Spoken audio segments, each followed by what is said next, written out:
Brought to you by GTA, your island, your network. They worked the fields, but prior to that, they tried to escape the Japanese forces, and eventually they were captured to work in the fields. Eloise Manglotnya Eckley recalled the experiences of her parents Genevieve and Juan Manglotnya during World War II.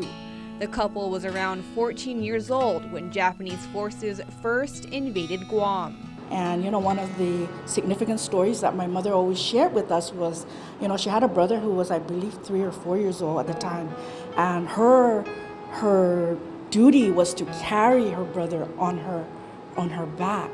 Eckley said the occupation years were filled with fear and anxiety, emotions that afflicted her mother even years after the war ended.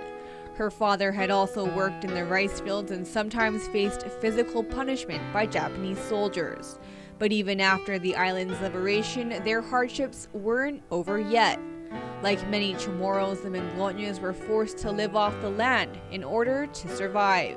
It was very difficult, and agriculture was the thing, for the livelihood of our family. And so my mom was one of those elderly siblings that had to care for her siblings and her mom. While the pair never graduated from high school, they always provided for their family, which eventually grew to 13 children and over 50 great-grandchildren. I think they wish that they could have furthered their education, and because they were not able to do so, they encouraged us, to do that. So that we can have a better life than they did. The couple received an honorary high school diploma from the Guam Department of Education in front of family and education officials today, becoming the first people from Inarajan to receive the recognition. The program started in 2005 and honors those who lived through the war and were unable to complete their education as a result.